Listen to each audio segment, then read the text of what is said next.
Sur la première, 7h38, comment assurer ce qu'on appelle le vivre ensemble dans un monde globalisé où des populations d'origine, de culture et de religions diverses doivent cohabiter toute la semaine. On va vous proposer à 7h35 un regard, le regard de plusieurs personnalités sur cet enjeu de société fondamental, souvent source de crispations identitaires. Premier invité de la semaine, c'est vous, Philippe Quesnel. Bonjour. Bonjour.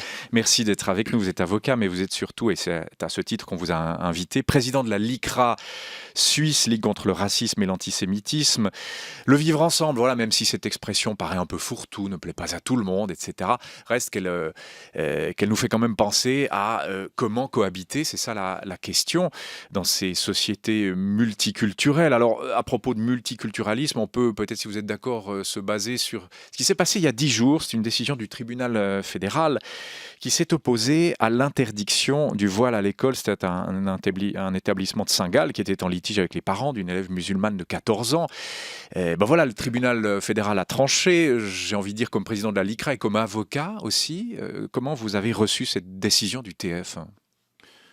Je crois que le vivre ensemble, au fond, il faut l'appréhender sous deux angles. Premièrement, il faut l'appréhender sous l'angle de la politique migratoire.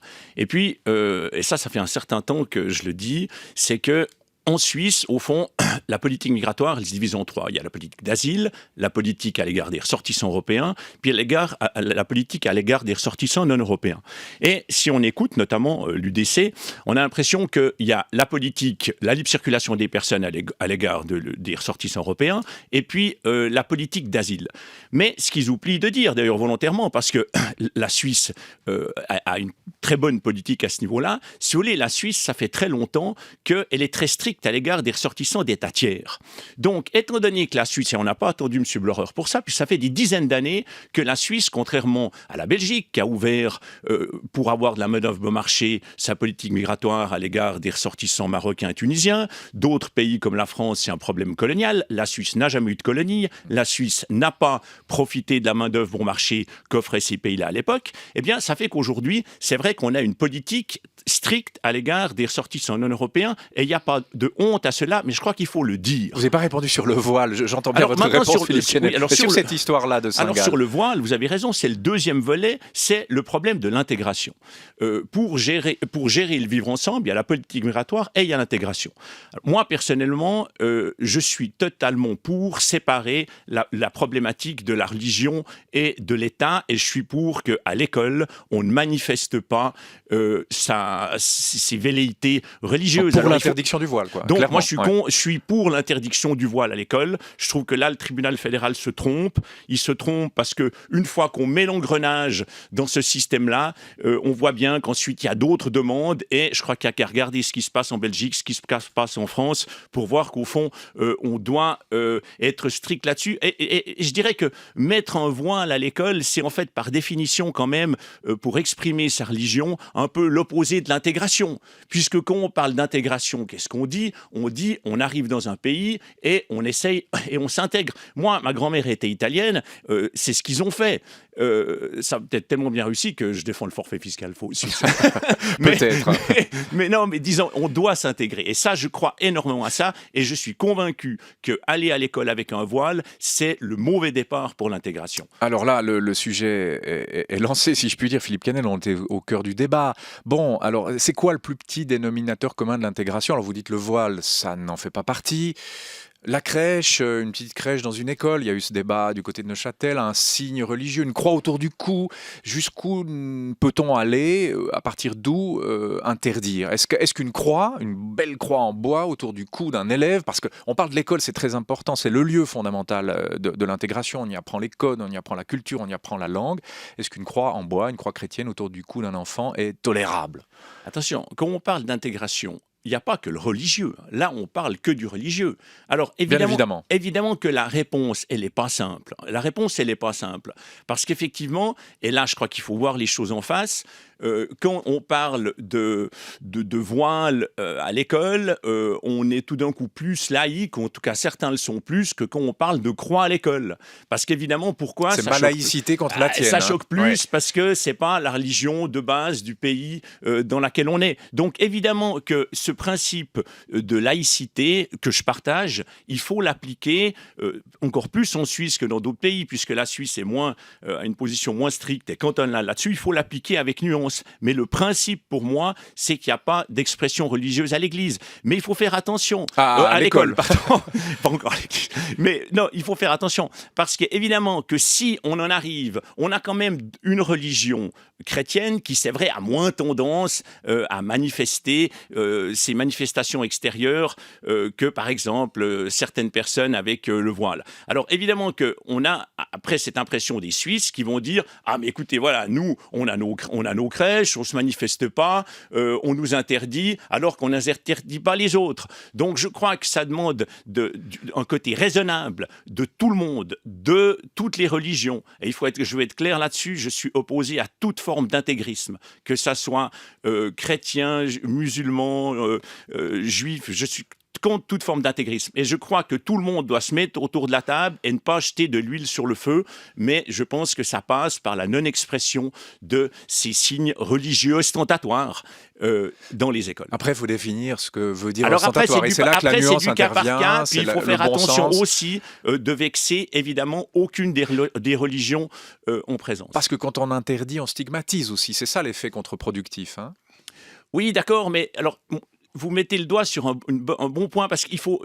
Là, on parle quand même de la religion et on vit quand même dans un monde où, en tout cas, j'espère, on sépare l'État et la religion. C'est quand même un peu la base de notre société occidentale. Parce qu'après, la question d'après, c'est qu'on va dire ah puis alors les chemises Edelweiss, mais c'est pas la même chose. J'allais y venir sur les chemises Edelweiss justement.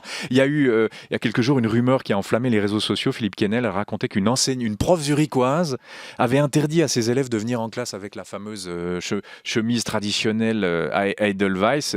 Alors, il y a certains qui ont dit ça, c'est du racisme à l'envers, c'est du racisme anti-suisse. On ne sait pas si cette histoire est vraie, peut-être qu'elle n'est pas vraie.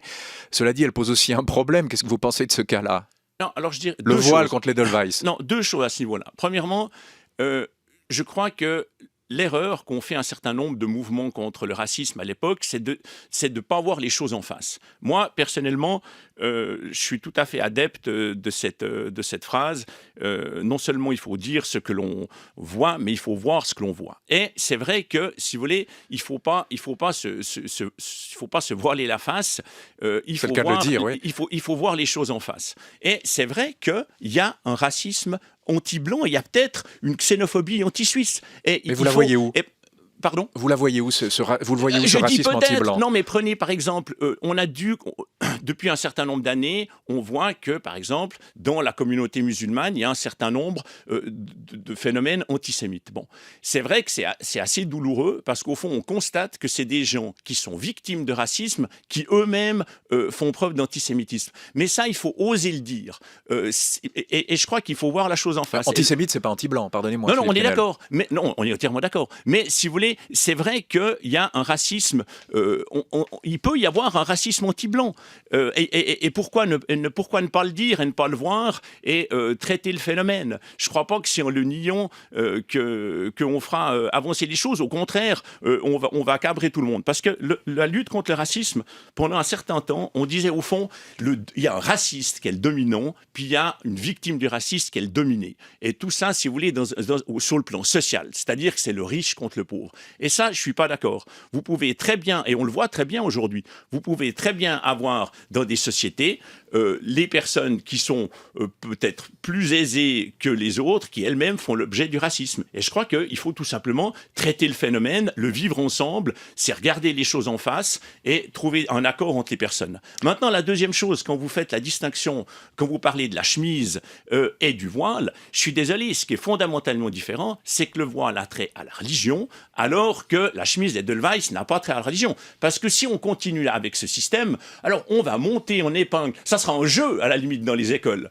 Ils vont prendre un élément, le faire monter la mayonnaise jusqu'à ce que ça soit interdit. Prenez par exemple, il y a une marque de cigarettes que je citerai pas, qui se caractérise par le rouge. Alors tout d'un coup, on interdit de fumer à l'école, puis tout le monde met des pulls rouges. Puis après, on dit, il faut interdire les pulls rouges parce que ça incite à fumer. On est dans une logique infernale. Donc il ne faut pas faire monter la mayonnaise à ce niveau-là. Alors ça, on est évidemment d'accord, et c'est la base du vivre ensemble, comme on le dit. Ça veut dire le distinguo entre religion et culture est parfois un peu délicat. La culture, c'est aussi la religion. Enfin, les signes religieux, notre culture est judéo-chrétienne, sans être même dans le fait religieux. Est-ce qu'il faut, Philippe Quesnel, l'assumer plus clairement, dire la Suisse, l'Europe est un pays ou un continent de tradition judéo-chrétienne? Est-ce qu'il faut, est-ce qu'il faut le dire plus fort, plus haut, plus clairement? Alors, je pense qu'il ne faut pas faire preuve d'hypocrisie.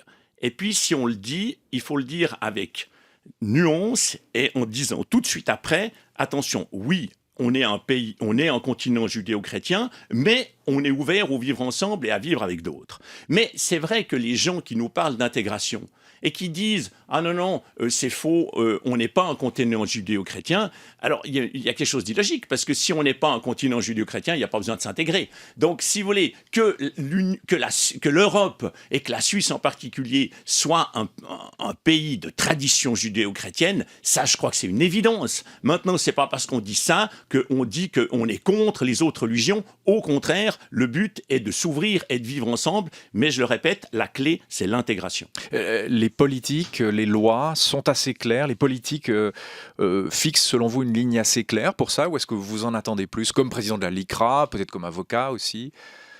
Non, les politiques font, en tout cas certaines personnes font un excellent travail, d'autres vont plutôt dans le sens inverse en exacerbant les différences, et ça je les condamnerai jamais assez. Vous voulez parler quoi, de l'UDC par exemple, ou non, de partis comme ça? Vous savez, le problème, c'est que le racisme et l'antisémitisme, c'est pas lié à un parti. C'est pas à gauche, à droite. Si vous voulez, ça traverse un peu tous les partis.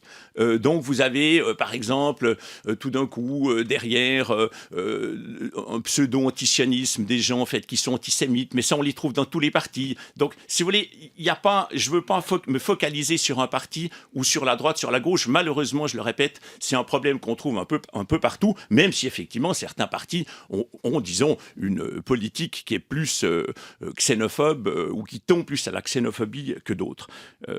Quel type d'intégration faut-il prôner? On le disait, alors pour bien s'intégrer, ne pas mettre un voile en classe, par exemple, etc. Est-ce que ça passe par la langue? Est-ce que ça passe par quoi? Est-ce que ça passe selon vous? Alors je crois que d'abord, ça passe par le respect de l'autre. Ça passe par le respect de l'autre. C'est une vaste notion. Oui, vaste notion, mais je veux dire, c'est la base de tout. Vous verrez quand il y aura le match à l'Eurofoot Albanie-Suisse, ben oui, il faudra se respecter les uns les autres. Mais c'est pas parce que on dit moi je suis pour l'Albanie, moi je suis pour la Suisse qu'on se respecte pas les uns les autres. Mais ça passe par le respect. Ensuite, évidemment, ça passe par la langue. Ensuite, et ça, moi je dis toujours en Suisse, moi je vis 1 jour et demi par semaine à Bruxelles, et c'est vrai que on voit quand même que des pays qui ont mal géré la problématique de l'immigration. La Belgique a mal géré? Oui, la Belgique, vous avez des quartiers dont on parle, Molenbeek par exemple, Anderlecht, etc. Mais c'est des quartiers au fond où il n'y a plus quasiment quasiment tout le monde a un voile quand il se promène. Je veux dire, on voit quand même que c'est des quartiers qui ont un peu échappé à une partie de la population. Et c'est vrai que, oui, il faut oser le dire. Il y a un certain nombre de problèmes. Pourquoi? Parce que justement, la politique migratoire a elle-même mal été gérée. Et donc, je pense que, évidemment, la langue est importante. C'est sûr. Oui, Molenbeek, d'autres, c'est des ghettos. Voilà, faut mais le dire clairement. Pourquoi est-ce qu'en Suisse, il n'y a pas de ghetto? Qu'est-ce qu'on a fait juste? Parce qu'il faut quand même aussi dire ce qui marche. Il n'y a pas ces ghettos en Suisse. Mais ce qu'on a fait juste, c'est clair, c'est la politique migratoire stricte à l'égard des non-européens. C'est pour ça, si vous voulez, que vous n'avez pas de quartier du type Molenbeek ou Anderlecht. Et puis, ça, c'est la première chose. Deuxième chose, on n'a jamais eu de colonie. Je vous rappelle quand même qu'il y a un certain nombre de pays qui ont des problèmes parce qu'ils ont eu des colonies, donc ils payent la monnaie de leur pièce, hein, je dirais franchement. La France aussi? Ah bah évidemment. Et nous, c'est vrai qu'en Suisse, on a suggéré cette politique migratoire. Mais je crois qu'il faut le dire et il faut oser le dire parce qu'on abandonne ce terrain à l'UDC où on a l'impression, je le répète, qu'il y a que la libre circulation des personnes pour les ressortissants de l'Union européenne. Et puis, il y a uniquement la politique d'asile, mais il faut être clair, Molenbeek ou Anderlecht, c'est pas dû à la politique d'asile de la Belgique, c'est dû à la politique migratoire à l'égard des États tiers. Et là, la Suisse a fait tout juste. Philippe Canel, vous êtes notre invité encore une dizaine de minutes. On va commenter la presse, qui nous parle du sujet du week-end. Ça s'est passé à Genève. On avait Pierre Maudet avec nous il y a quelques dizaines de minutes. Difficile de faire l'impasse ce matin dans la presse romande. Dominique Chauffat, sur les manifestations qui ont dégénéré à Genève. On se calme, demande l'éditorialiste de la Tribune de Genève. Un détour par les commentaires laissés sur Internet l'a laissé pantois. Sont visés sans discernement les artistes, les autorités, les politiques de tous bords, la police et la presse, bien sûr. Alors, on se calme. Et puis, on commence, demande l'éditorialiste, on commence par assainir le dialogue entre les milieux de la culture alternative et les autorités, avec pourquoi pas des médiateurs externes, histoire de pacifier le débat. Une nouvelle culture est à construire. Le vivre ensemble entre les alternatifs et le reste de la population. Voilà, on sort un peu évidemment du débat sur l'intégration. Philippe Canel, ces événements genevois, la police très critiquée, elle a mis 1h30 à intervenir, etc. Vous avez suivi ça comment ? Peut-être sur le plan policier, est-ce que la réponse vous paraît juste ? C'est-à-dire pas de réponse avant 1h30, pas d'arrestation, on a un peu laissé faire, on ne sait pas, on attend les conclusions du rapport. Comment vous avez vécu ça ? Disons, personnellement, je suis tout à fait d'accord avec ce qu'a dit le conseiller d'État Maudet tout à l'heure. Maintenant, c'est vrai qu'en termes de communication, les propos qu'a tenus la directrice de la policière, peut-être, disons... Madame Bonfanti, oui. Sur votre antenne à Forum, c'était peut-être pas la meilleure des manières de faire. De dire on a fait tout juste, oui. Et puis surtout, je vous interdis de dire quoi que ce soit. Bon, même France Info a repris ses propos. Non, disons, personnellement, je veux pas gérer la police, c'est différent, c'est difficile, pardon. Aujourd'hui, on sait qu'on a un contexte qui est difficile et vraiment loin de moi de vouloir critiquer la police, mais je crois qu'il faut effectivement attendre ce qui va se dire. Mais ceci dit, autant je suis d'accord avec ce que dit le conseiller d'État Maudet, autant je crois que quand en Suisse, on a, partout, mais je veux dire en Suisse en particulier, on a des manifestations de ce type, il faut toujours se demander ce que ça veut dire. C'est jamais très agréable. Je crois que c'est le Courrier qui a un éditorial aujourd'hui dans ce sens-là, oui. Et je le partage. Il faut se demander ce que ça veut dire. Parce qu'en Suisse, on est un pays, et c'est très très bien, où, au fond, on peut tous s'exprimer. Je veux dire, on a déjà un multipartisme, ensuite, on a la possibilité de lancer des initiatives, de faire des référendums, etc. Donc, au fond, on a un cadre institutionnel qui, au fond, ne devrait pas laisser une opposition non intégrée dans les institutions. Or, effectivement, tout d'un coup, ça se passe. C'est qu'il y a un dysfonctionnement quelque part. Alors, il faut se poser la question. Autant il faut condamner, et ça, je vais être archi ferme et archi clair là-dessus, sur les violences et tout ce qu'il y a eu samedi, autant je pense qu'il faut se dire, mais qu'est-ce que ça traduit ? Et il faut poser la question. Moi, alors, je me souviens de 1980, c'était Lausanne-Bouge. À l'époque, des gens qui voulaient un lieu de culture alternative à Lausanne, qui ont aussi cassé des vitrines, il y avait des lacrymogènes, des polices dans les rues, etc.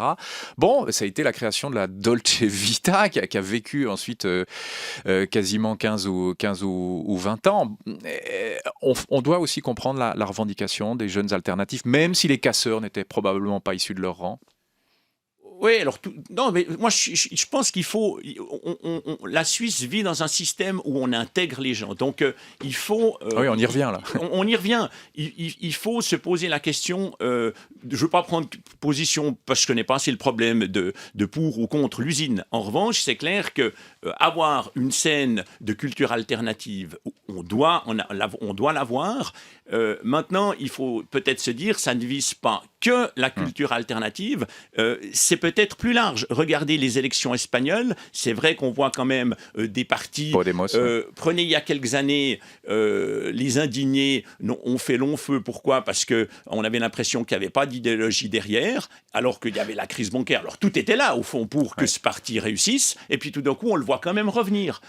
Donc, quand je dis pas d'idéologie, il n'y avait pas de projet derrière. C'était le ferment de quelque chose. C'était le ferment de quelque chose. Donc, je pense que ces ferments de quelque chose, plus on les prend à l'origine, mieux c'est. Dans la presse élémanique, Simon Corté, vous êtes aussi avec nous, l'histoire d'un budget judiciaire de moins en moins maîtrisé. La Neue Luzerner Zeitung s'arrête ce matin dans les tribunaux lucernois, encombrés de plus en plus d'affaires pénales et au cours desquelles les accusés sont défendus par des avocats commis d'office. Dans de nombreux cas, les prévenus ne payent pas leur avocat et c'est le canton qui efface l'ardoise. Plus d'1,5 million de francs pour 2014. En parlant d'ardoise, le Courrier s'interroge ce matin sur les détenus qui touchent une rente AVS, des détenus retraités donc. Doivent-ils consacrer une partie de ces revenus pour couvrir les frais d'entretien en détention ?